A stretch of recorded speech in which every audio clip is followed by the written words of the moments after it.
Welcome back to the Fixed Ops Roundtable.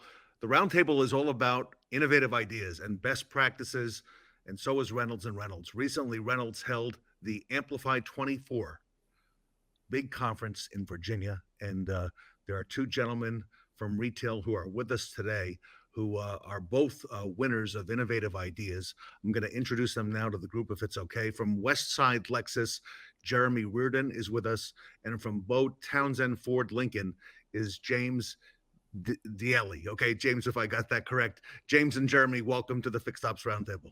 Thank you. Thank you. All right, so you're both award winners. You both address challenges that we face in retail. I want to find out a little bit about them. Before I do, Jeremy, tell our audience what you do at the dealership, what's your role, and then I'll ask James to do the same thing, if that's okay. Perfect. Jeremy Reardon. I'm the service production manager for Westside Lexus. And Jeremy, that's in Houston, Texas, correct? Houston, Texas. I'm sorry. Yes. And that's not a small shop. Tell us a little bit of background on that. Not a small shop at all. So we've been in the shop now for just about 6 years. It's a 112 bay facility. So we've got one of the largest Lexus dealers in the nation. Okay, congratulations to you. I understand your best or innovative idea is about technicians retaining and recruiting. We'll just hang on a moment. James, tell us about yourself. My name is James Dieli. I am a warranty administrator at Beau, Townsend Ford Lincoln. I do a lot of work with our DMS. Some might call me a system administrator as well, to the settings within our DMS. And James, not just any warranty administrator, but you've got some accolades there from Ford Motor Company. I know they track very closely how dealers submit that, and congratulations to you on an innovative idea and on the great work that you're doing there as well. Yeah, I've been master certified, and we have achieved warranty excellence since the grade has been out. Okay. All right. Well, our industry is facing a lot of challenges right now, but there's no better time for innovative ideas.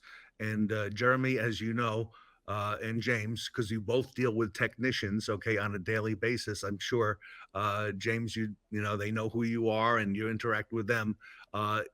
Jeremy, it's tough to find technicians, tough to hire and retain, and a lot of talk about how to do that these days. So tell us a little bit about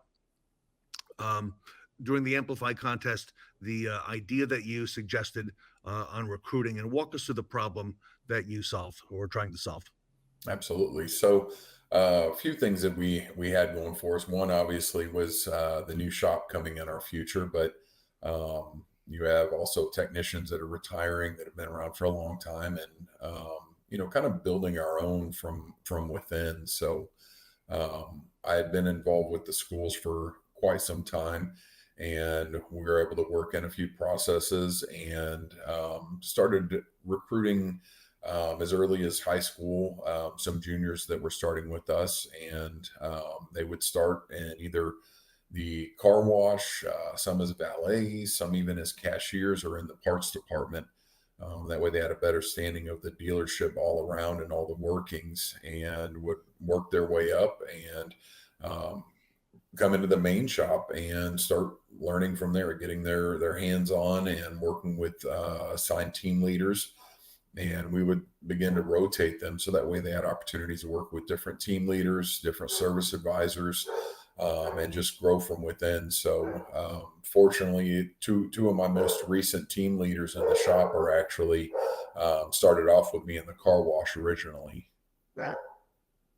Okay, I like that a lot. Tell us a little bit about maybe some of the results that that you've seen with that. So currently, out of our 60, we're 61 technicians. 69% of our technicians are homegrown, meaning that they started out with us in high school or college, and have worked their way up. And currently, out of all those technicians, we're just a little over 8.5 years is our average tenure in the shop. Having two, last year there were two 30-year technicians, and one the year before that actually retired. So still holding that high number is very impressive. And the guys see the value in it, and they see the recognition as they're growing and seeing others moving up through the ranks, and really, buys in and shows that, we're there for them for the long haul, and we're going to help them along the way. So grow your own, Yes. uh, give them a good experience, a well-rounded experience throughout the shop, throughout the fixed operations. Let them be exposed to different team leaders, different environments, perhaps. Um, for the audience watching today, Jeremy, any advice on how they can implement something similar? Because I've heard that's what you're doing is the road rather than going out and trying to recruit from other dealerships. That's not a great long-term strategy. No, not at all. And to be honest, it's very rare now that we bring anyone in from other dealerships. It's primarily going to be coming in from schools. We don't get any bad habits from that. You can bring them in and kind of teach them yourselves, how they want to be, and what the guest service is really about, making sure that they're taking care of the customer, which ultimately is keeping the customer coming back. So with them getting the opportunity to work in different areas, they get to see more of that customer up front instead of just immediately going into the shop, and they don't get that hands-on experience. So when they are as a valet or a cashier or in parts department, you get a better understanding and more respect, if you will, for the other positions that are out there. So you're not just always mad at the parts guy that's coming out there. You understand what they're doing, why they're doing it, and everybody helps out each other and get to know each other, especially in that big of a shop. Now, James, the car business has been filled with paper since it seems the beginning of time. Everything has been on paper. ROs have been on paper. Even little things like battery test receipts are on paper. So much documentation on paper. Technician notes. Tell us about your innovative idea. I want to hear more about that and some of the things that you're doing there. Well, overall, the goal is to have a paperless environment, and it takes a whole team to collaborate to have all the documentation that we need in a paper environment. We've just taken that stack of repair order and all supporting documents and stored it digitally, and we can access it at any time when we need it. And what that has done is all throughout the repair process, there's a custody chain of the ticket from the service advisor to the technician, to the parts department, back to the service advisor, back to the technician. All of that is documented. So we have very clear timestamps, very clear communication logs of everything that's happening on every single interaction. Most often it doesn't come up that we need to audit that type of thing, but if there is any type of issue, Right. we know where our breakdown was.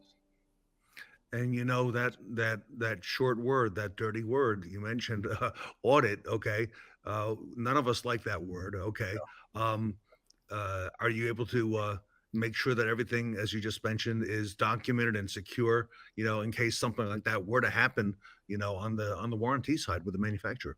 Absolutely. I welcome it. We actually invited Ford Motor Company into our service department to review our procedures in a labor capacity study as recently as this past June. And if it were ever to happen, I would hand them a flash drive.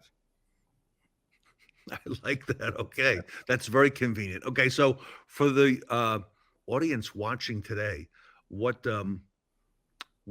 suggestions do you have to help them on this road to become paperless? Because that really is nirvana, if you will. I have a lot of suggestions. I can't really fit it all into even a 10-minute presentation. Um, the main thing is to have the goal in mind. And I have put together, having done it before and having helped people in their journey towards getting towards that, a playbook. And everybody plays a part in the game plan. There isn't a single member of the team that doesn't have a role in executing a part of the play to get to paperless. You have to assess your current processes and identify the paper heavy tasks that could be digitized, and then identifying the paper heavy tasks and asking and truly asking, why do we need this paper? Is this something that we can save? Is this just like it always has done it kind of thing? Like, oh, I have to do that because that's how the person before me told me that it has to happen so that we get paid from warranty. And really assess that. And does that really have to happen? And reach out to the manufacturer. I actually worked with a former warranty auditor who helped advise me on some of these practices, and reach out to them and ask them, hey, I'm considering doing this. Is this going to be all right? And he directed me to portions of our warranty and policy manual that say, yeah, you can do this so long as you have this type of support. And then investing in the technology, having that investment and being forward with that investment. Don't invest into the technology as the issues come up. Oh, we need another computer here, we need another tablet here. Have that backup, have that cushion to be able to not have it be a snag, not have it be, oh, my whole week is ruined because I don't have the tools that I need. And then getting the Reynolds and Reynolds Advanced Service Suite and really fully implementing it, and realizing the power of the dispatching system, and realizing the precision of service price guide, and having that all meld together and work in concert, so that you don't have to have any type of third-party application to do what you are already paying to do through Reynolds and Reynolds.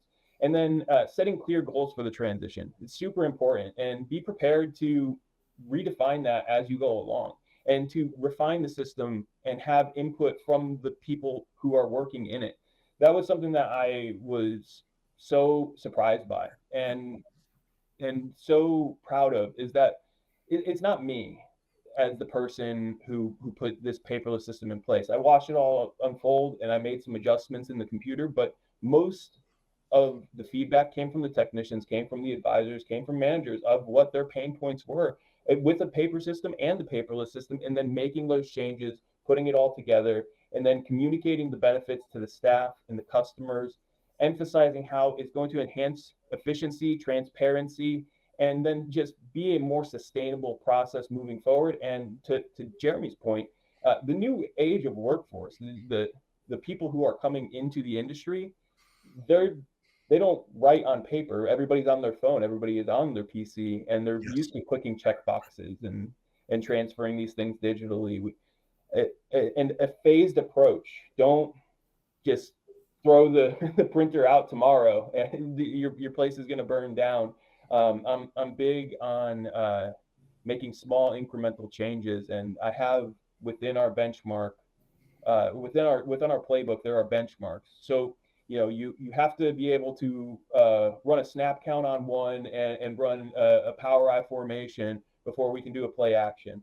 These types of things are it's just incrementally moving towards that. And then once you meet the benchmark, okay, now we can throw the deep ball, and we can run a more complex cover scheme and all of that. And it ends with a better customer experience, because we're in this modern retail environment where people are shopping on their phone, and that's what we end up delivering very consistently and to a much greater volume. Just our volume of service since we went paperless has been tremendous. SPG is huge for sure. Yeah. And I think that both of you are speaking to a fundamental change in culture at dealership, whether it comes to technicians and hiring and growing your own, or becoming paperless, right? So congratulations to you, James and Jeremy. Thank you so much on behalf of Reynolds and Reynolds, and congratulations on the Reynolds Automotive Amplifier Summit, and great job with the innovative ideas. And on behalf of the Fixed Ops Roundtable, thank you so much. Everybody, we'll be right back. We have a lot more ahead coming up today at the Fixed Ops Roundtable.